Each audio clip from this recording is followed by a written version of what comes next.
2011 നല്ല തിരക്കുണ്ട് റിയാദ് എയർപോർട്ടിൽ. ഞാൻ റിയാദ് എയർപോർട്ടിൽ വർക്ക് ചെയ്തുകൊണ്ടിരിക്കുന്നതാണ്. സെക്കൻഡ് ഷിഫ്റ്റിലാണ് വർക്ക് ചെയ്യുന്നത്.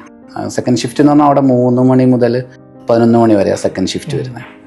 അങ്ങനെ ഞാൻ നല്ല തിരക്കിട്ട് 11 മണിക്ക് എൻ്റെ ഡ്യൂട്ടി കഴിഞ്ഞ് ഞാൻ പുറത്തോട്ട് ഇറങ്ങുന്ന സമയത്ത് കുറച്ച് ആളുകൾ നിലത്തിരിക്കുന്നുണ്ട്. നമ്മുടെ വെയിറ്റിംഗ് ഏരിയയിൽ കുറച്ച് ആൾക്കാർ ചെയറിൻ്റെ മുകളിലൊക്കെ ഇരിക്കുന്നുണ്ട്. നല്ല പ്രായം തോന്നുന്നുണ്ട്. അങ്ങനെ ഞാൻ വെറുതെ ഒന്നുകൂടി ഒരടുത്തു കൂടെ ഒന്ന് നടന്നിങ്ങനെ വരുന്ന സമയത്ത് അതിലുള്ളൊരു സ്ത്രീൻ്റെ അടുത്ത് മോനെ വെള്ളമുണ്ടോ എന്ന് ചോദിച്ചു. അപ്പം എനിക്ക് മനസ്സിലായി ഇവർ മലയാളികളാണ്. ഇവരെ കണ്ടു കഴിഞ്ഞാൽ അവൾ ഭയങ്കരമായിട്ട് ക്ഷീണിച്ചിട്ടുണ്ട്, മുഖത്ത് ഭയങ്കര നിരാശയുണ്ട്, എന്തൊക്കെയോ ഒരു പേടി വരെ മുഖത്തുള്ള പോലെയുണ്ട്. അപ്പം ഞാൻ അവരടുത്ത് ചോദിച്ചു, എന്താണ് നിങ്ങളെങ്ങനെ ഇവിടെ എത്തി, എന്താണ് നിങ്ങൾ ഇങ്ങനെ ഇവിടെ എത്താൻ കാരണം? അപ്പോൾ അവർ പറഞ്ഞു, ഞങ്ങൾ ഉംറക്ക് വന്നായിരുന്നു. ഉംറക്ക് വന്ന് ഞങ്ങൾ തിരിച്ചു പോകേണ്ട ഫ്ലൈറ്റ് ഞങ്ങൾ എത്താൻ വൈകിയത് കൊണ്ട് എന്ത് ചെയ്തില്ല, ഞങ്ങൾക്ക് ആ ഫ്ലൈറ്റ് കിട്ടിയില്ല.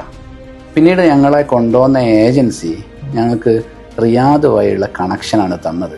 ഞങ്ങൾക്ക് നാളെ രാവിലെയാണ് ഞങ്ങളുടെ ഫ്ലൈറ്റ് ഉള്ളത്. അപ്പം ഇന്ന് രാത്രി ഞങ്ങൾക്ക് എന്ത് ചെയ്യണം, ഇവിടെ നിൽക്കണം. പക്ഷെ ഭയങ്കര ബുദ്ധിമുട്ടായിപ്പോയി. കാരണം ഞങ്ങൾ അവിടുന്ന് റിയാദിലേക്ക് അവർ ഞങ്ങളെ എത്തിച്ചത് ബസ്സിലാണ്. ഇനി ഒരു ദിവസം കൂടി ഉറക്കൊഴിഞ്ഞ് ഇരിക്കണം. ഇന്നലെ ഉറങ്ങിയിട്ടില്ല. ഭക്ഷണമാണെങ്കിൽ ഇവിടുത്തെ ഭക്ഷണങ്ങൾ കാര്യം പോലെ പറ്റുന്നില്ല. കാരണം കഫ്സ പോലത്തെ ഭക്ഷണമൊക്കെ ആണല്ലോ ഒരു കിട്ടുന്നത്. അങ്ങനെ എനിക്ക് ഭയങ്കരമായിട്ട് എൻ്റെ വല്യുപ്പാൻ്റെ പ്രായമുള്ള വല്യുമ്മാൻ്റെ പ്രായമുള്ള അവരുടെ ജീവിതത്തിലെ ഏറ്റവും വലിയൊരു ആഗ്രഹത്തിന് വന്ന ആളുകളാണ് അവർ. ചിലപ്പം കുറേ പൈസകളൊക്കെ ചിലപ്പോൾ സ്വരൂപിച്ച് ഈ സംതൃപ്തമായിട്ട് ഈ കാര്യങ്ങളൊക്കെ ചെയ്ത് വീട്ടിലേക്ക് തിരിച്ചു പോകാൻ നിൽക്കുന്ന സമയത്ത് ഇങ്ങനെ ഉണ്ടായ ഒരു ഇഷ്യൂ അത് എന്നെ ഭയങ്കരമായിട്ട് ഫീൽ ചെയ്തു.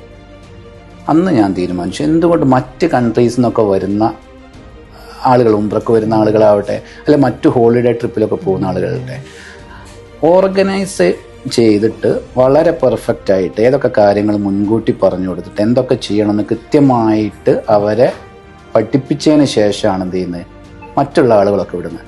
നമ്മളെ കേരളത്തിൽ നിന്നൊക്കെ വരുന്നുള്ള ഇത്തരം ബാച്ചുകളിലാണ് ഇങ്ങനത്തെ ഒരു ഓറിയൻറ്റേഷൻ ഒന്നും ഇല്ലാതെ, അവർക്ക് എന്ത് ചെയ്യണമെന്ന് അറിയാതെ, കൃത്യമായിട്ടൊന്നും അറിയാതെ നിൽക്കുന്നത്. അപ്പോൾ ഞാൻ അന്ന് എൻ്റെ മനസ്സ് കുറിച്ചിട്ടു, നാട്ടിൽ പോയി കഴിഞ്ഞാൽ എന്തായാലും ഈ സംവിധാനത്തിനൊരു മാറ്റം ഉണ്ടാവും. കാരണം ഏതായാലും എനിക്ക് ഈ ട്രാവൽ ഇൻഡസ്ട്രിയോട് ഭയങ്കര ആഗ്രഹമാണ്. ആ ആഗ്രഹം എന്ത് ചെയ്യുക, മറ്റുള്ള ആളുകൾക്ക് കൂടി അതിന് ഉപകാരം കിട്ടുന്ന രീതിയിൽ ഒരു ഓർഗനൈസിങ് ആയിട്ട് നമ്മുടെ ആളുകളെ ഹോളിഡേ അതേപോലെ ഉംറ പോലത്തെ കാര്യങ്ങൾക്ക് കൊണ്ടുപോകാനുള്ള ഒരു സംവിധാനം ഉണ്ടാക്കണം എന്നുള്ള ഒരു മൈൻഡ് സെറ്റ് അന്നേ ഉണ്ടായിരുന്നു. അത് പിന്നീട് നമുക്കൊരു അവസരം വന്നപ്പോൾ അതിൻ്റെ അകത്തേക്ക് എത്തി എന്നുള്ളതാണ്.